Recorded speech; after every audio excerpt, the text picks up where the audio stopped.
white European type folks. They mocked our skin color, actually. No, I don't know. I don't know if I can handle hearing it. I feel really sad hearing Well, it they because did it's like, things I don't think you'd want to repeat. Well, I but mean, I your feel like, dark skin was a trigger for them. That's yeah. all I can say. So it was, I remember that always stuck in my mind. Okay, so I'm here with my dad. My dad's here from New York, and this is the first time that we have ever done this to talk about your family. Yeah, this is true. Okay, Well, my name is Dominic. yeah, and you're Yes. from I'm from upstate New York. upstate New York. So we have talked about the Italian American experience on the channel. I have been doing it. I've been delving into it. Can you tell me, as a little boy, what you were raised as? Like, what were you told your heritage was? What were you told? Right. Or did you not have those conversations? Or like, what was that No, like in your those house? conversations were pretty prevalent in our family because they were immigrants, and that immigrant experience was pretty fresh by the time I understood it at 5 or 6 years old. So I think my grandfather was the first immigrant. My paternal grandfather that I was aware of had come to it, from Italy. So those conversations happened at family events. I was told, like I think most people are, that at some measure of time, their family gives them a little bit of information that we were from southern Italy. Naples, in particular, Dorizzano, which is a small town outside of Naples, with a lot of southern Italy heritage. So one time we were painting my sister's room. We were talking about this, and you said that you were told before that you were Sicilian, but I never Yeah. heard about it again. And I don't remember hearing that as a kid. What is the difference to you for that? And like, who told you that, and where did that come from? Like, My father, who was his Italian heritage was strong in our family because he did speak Italian, and it was a rich Italian heritage. And so I think most people learn maybe 1 or 2 generations worth of history from their immediate family. It kind of stops there and you never question it, which is sort of unique. You challenged your curiosity to go deeper than that. we're going deep right now. I did not necessarily challenge anything. I mean, they could have told me I was German and I would have thought I was German. I mean, but Nobody else would have thought that, no, though. perhaps not. At some point, it might have been a giveaway, but that's how I learned from my dad. We knew we were not Northern Italians. There always seemed to be some kind of like, they can't be Italians. They have blonde hair and blue eyes, but there are Northern Italians that are Yeah. very fair skinned. So the Sicily thing was just kind of like, it's just all kind of in there. Yeah, it was kind of a like, mixture of just the Southern boot. That's what we heard a lot about. Yeah, I So, remember the boot. We'll mostly talk, I think, about your dad, my grandpa Dom, that he were named for. So his parents were immigrants, and they spoke Italian, right. and then obviously he spoke Italian. They did. They died when you were young. Yeah, well, I never met my paternal grandmother, but I did know my paternal grandfather. He passed away when I was maybe 6, something of that. And you knew him as Frank, but his real name was, I said the name wrong and people corrected me. I did it like a Spanish pronunciation, but it's like, they said it's Francesco. Yeah, Francesco. Well, the reason I knew him as well as I did is my father was very devoted to him. And as the youngest of 9, my dad was the youngest of 9. I just have the deepest recollections of always going down to my grandfather's house, and my father would literally shave him. Like a barber shop? Yeah, shave? yeah, right. I remember. I mean, I have a recollection of like seeing my face in the mirror in the bathroom when they were opening up to get the shaving kit out. So My father holding me, and he's getting the shaving gear out, and I would watch him shave my grandfather. Your dad, my grandfather, I remember he would write to family in Italy. He'd write letters in Italian. Did you ever wonder, like, why are we not learning Italian? Or was it not really a thing that you just, when you're a kid, you don't think about it? No, I didn't think. I mean, I regret it. I tried to teach myself a little bit, but not like my dad. And my dad could actually speak Italian, and they would have some conversations, and we'd have to, as kids, okay, what did you say? I don't know. Maybe that was part of their view of just making us more matriculated. During World War II, Italians were considered enemy aliens. Like, so the Italian community decided we're not going to use Italian because we want to be folded in here. We don't want to be, losing our property or put in a prison camp or whatever. So a lot of people they didn't pass it down. I don't know if that's what happened with Grandpa, but well, I think that My experience was, even though there was, when you gathered as a family, there was always Italian food and Italian music and conversations about the family in Italy, because there was a lot of family still in Italy there. My father, excuse me, and his siblings, Yeah. the men, all were veterans in World War II. They all had some experience in World War II. My dad in the South Pacific, my Uncle Jim in Britain, my Uncle John overseas, my Uncle Nick, the physician, he did something. They all were in the military. They defended their country. They And loved their America. grandpa at least is like super patriotic. I Super mean, super patriotic. patriotic. So I feel like there was not this idea of like having to choose one or the other. It's like we're Americans Oh, yeah. and with Italian heritage. It Yeah. wasn't like we're No, they Italians here. matriculated fully into the American culture as you would, but carried with them all that, flavor, I guess you would call it, of their ethnic background. What was it like as a child, or what do you remember? Were you with a lot of Italians in your neighborhood Well, when where we you were? when we were an urban family in upstate New York, there was a whole, they used to call it the name of the city against the world. It was that Italian culture kind of permeated everything. The sports that kids played, the butcher store, whatever, it was all Italians. When we left that urban center and went to a suburban environment, which my father wanted to do that and built a house and everything, we were not really well received where we went. People in the South, a lot of times they faced a lot of discrimination Yeah, because in the South it's very binary. It's like, are you white or are you black? And right. then you have Southern Italians coming and working outside. It's like, well, they're kind of skewing dark, but they're not black people. And Yeah. so there was a lot of problems.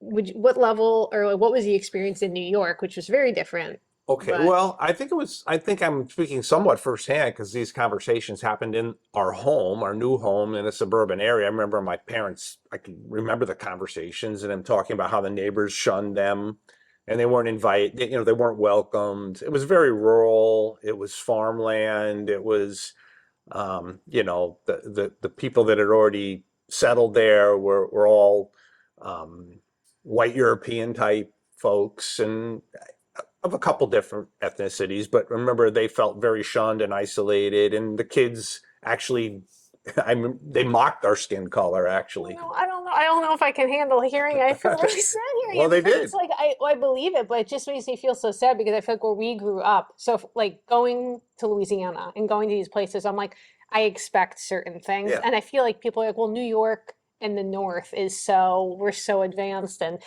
all that stuff, and I think that really it's human nature, and that exists wherever you live. Yeah. Like that people are.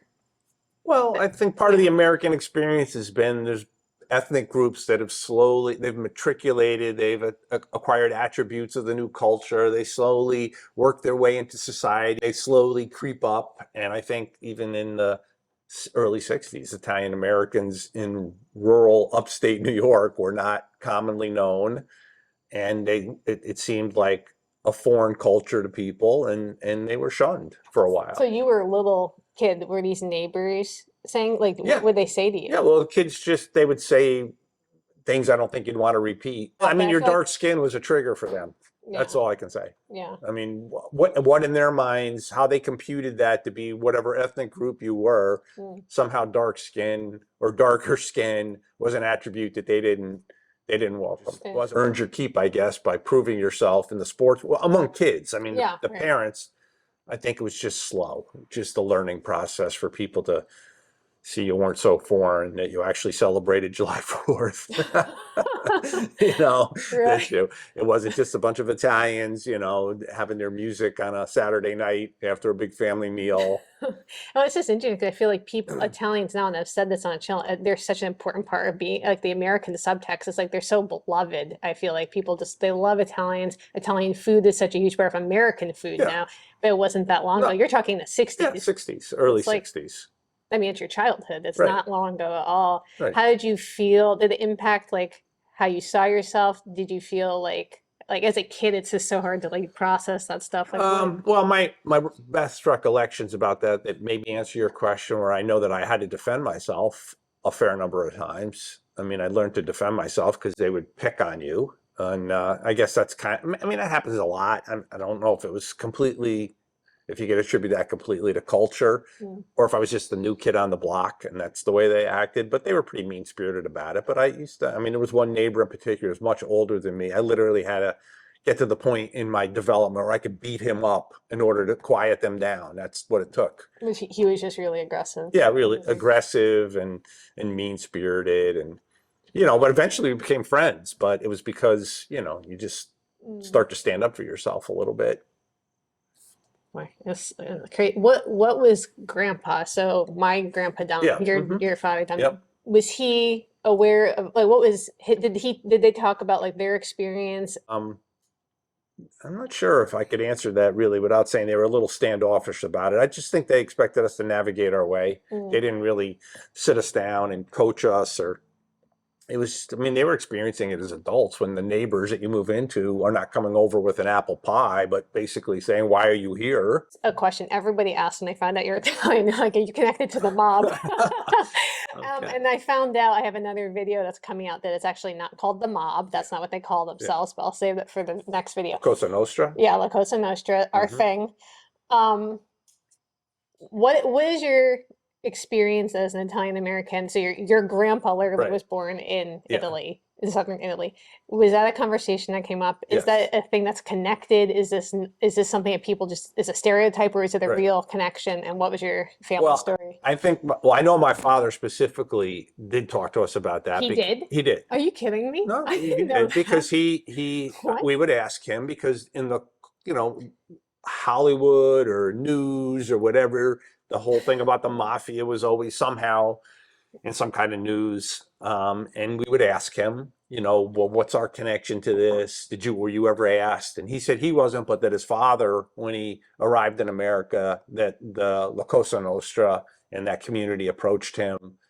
Because they felt, I mean, I guess that was their, for want of a better word, their club.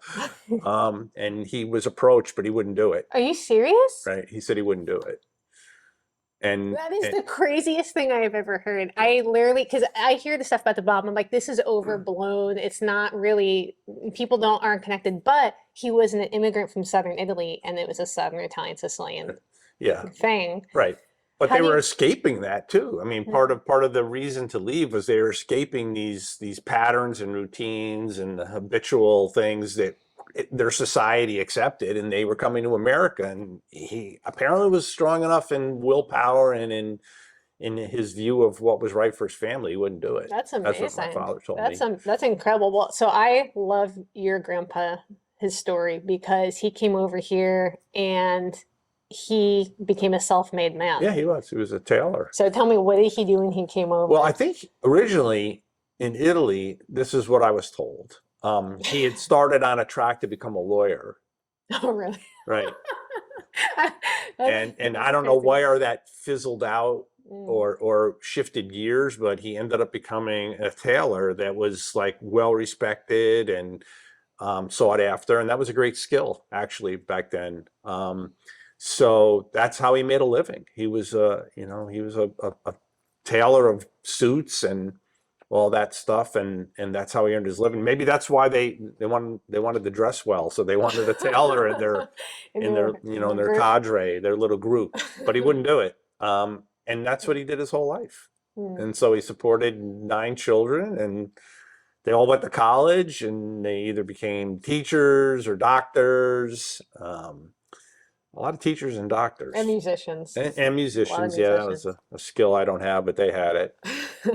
You have it. It's like, were there certain things like when you're looking back as a kid, them showing you this is how we do things as Italians, or was it much more like we're in America now, we're just doing our thing I here? think the family meal, which is probably true for a lot of cultures. I think somehow that those arrangements with large families, the meals were always big. There was always something happening on a weekend at somebody's house. One of my aunts, one of my uncles, a huge spread.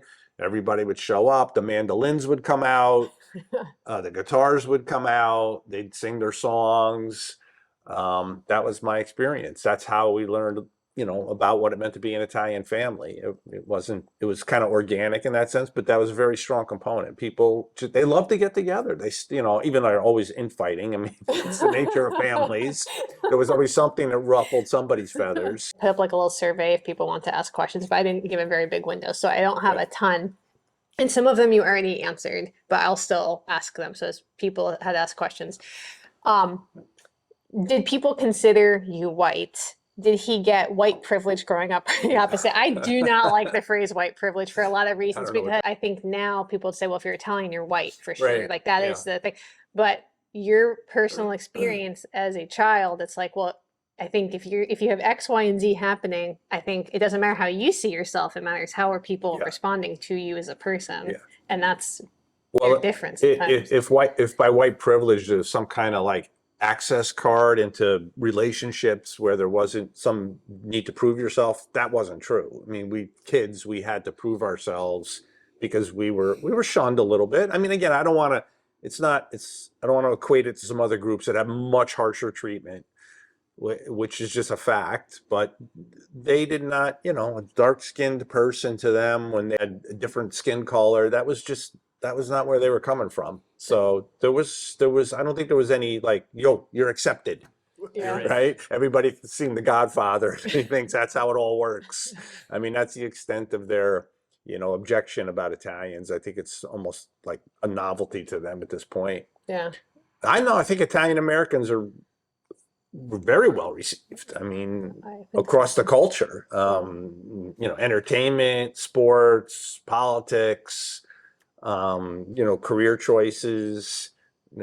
I've never gotten that as an adult. Me, I don't think that you would have, but I think it's interesting that like how things change and how it takes time sometimes for the new kid on the block to be like you're saying, matriculated. Okay, so this one has nothing to do with this, but it says his reaction to learning your Black ancestry is your mom's side of the family. Yes, and I think a lot of people who are watching this, they probably know both sides of the story here, where it's like mom's side is great job of exploring it. You challenged your curiosity and found a lot of information. Found out a lot of information. And we don't have to go too far down this road, but you knew mom's grandmother, Lola. I did, and not well, but you met her when you were dating mom, and you knew my grandmother Marion very well, my mom's mom. She's an awesome lady. Yes. Assuming this is like, are you surprised? What's your reaction to seeing all this shake out?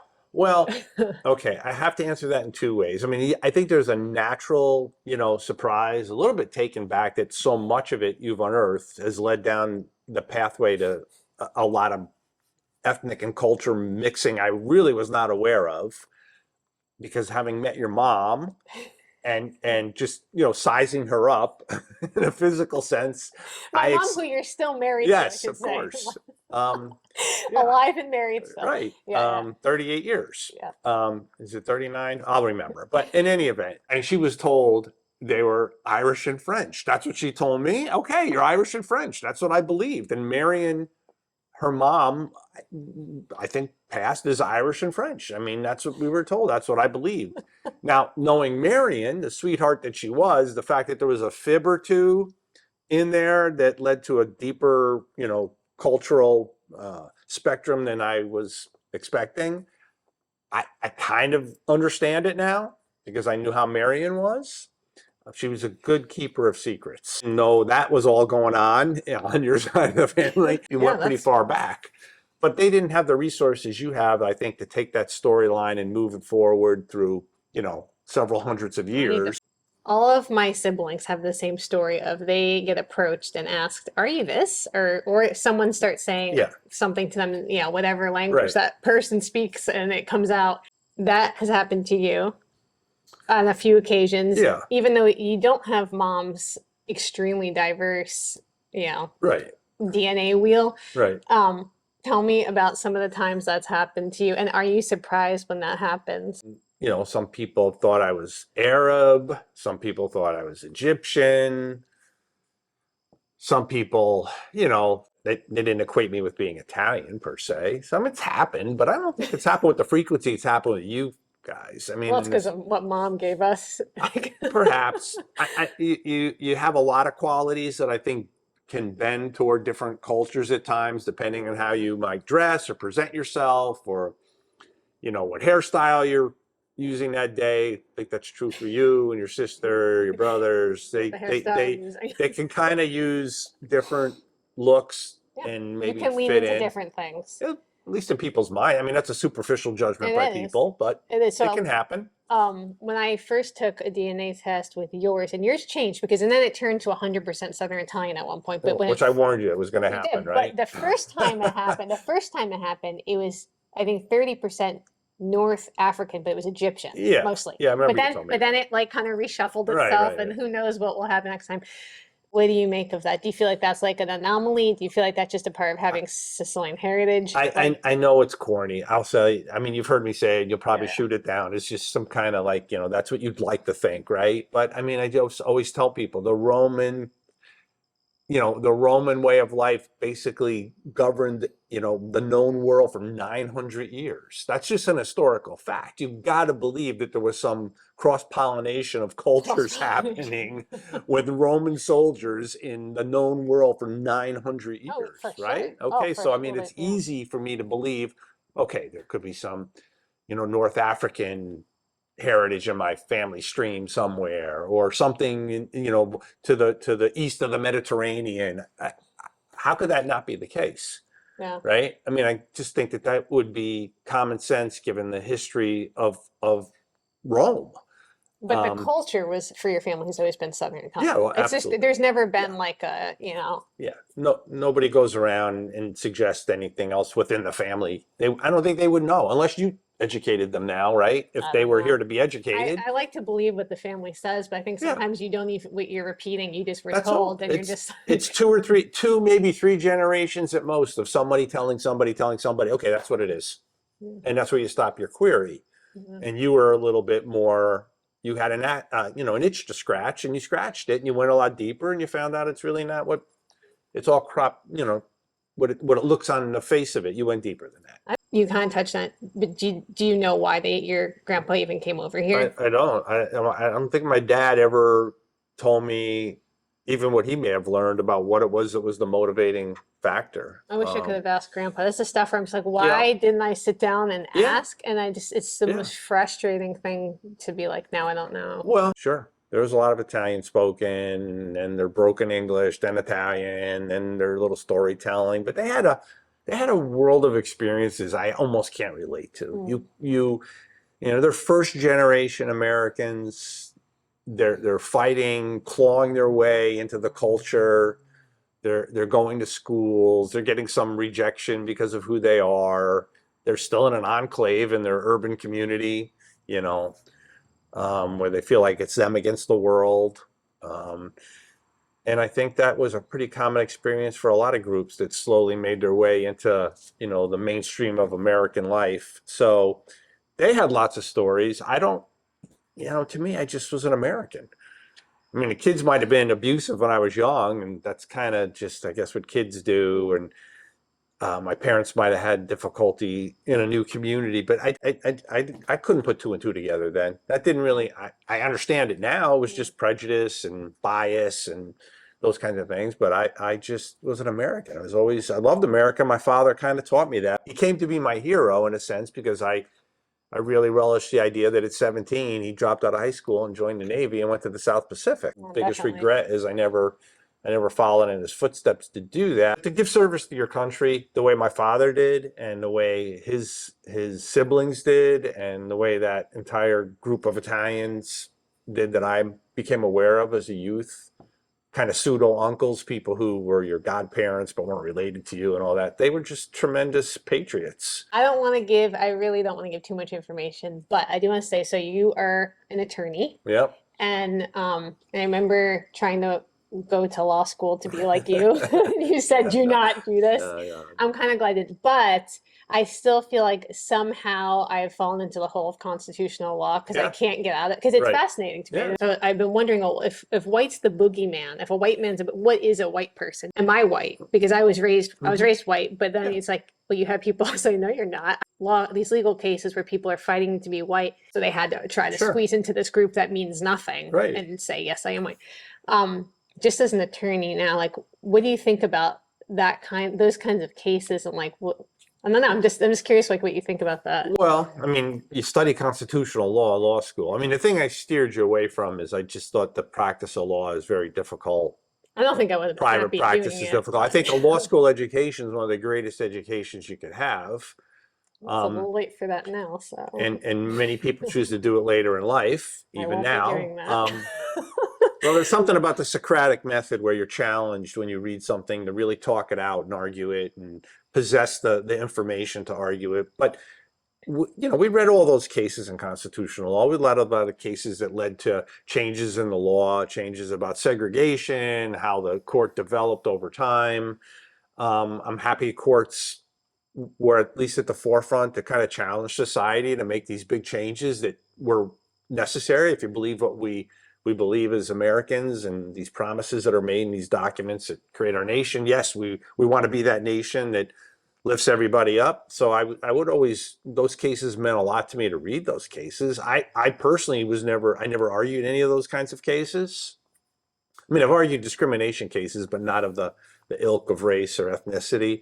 Just it's being an American has been like just such an ongoing process of like you can feel it in your heart, but you may not be perceived until as an Yeah. American for a Oh, it's a generation or two. struggle. It's a struggle for But it's everybody. like reading these cases, if I had read them 20 years ago, I would have seen myself as well. I'm kind of relieved my family didn't have to go through all that Right. stuff and not realizing that 100 years ago, my family was going through Right, that right. stuff.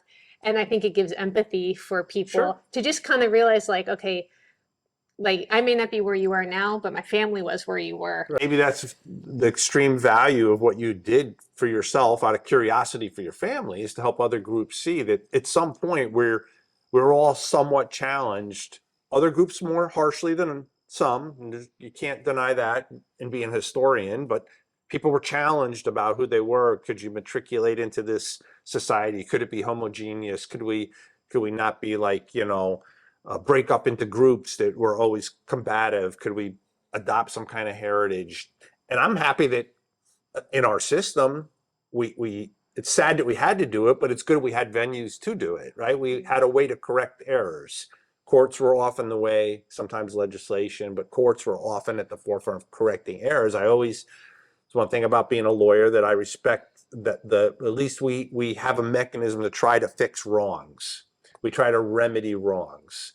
And kudos to those people that had the nerve to put their name on a case and challenge something, and the lawyers who took that case, and the lawyers who argued that case, and the lawyers who went all through the court systems to change the law so that people were treated equally. That's America. Yeah, for sure.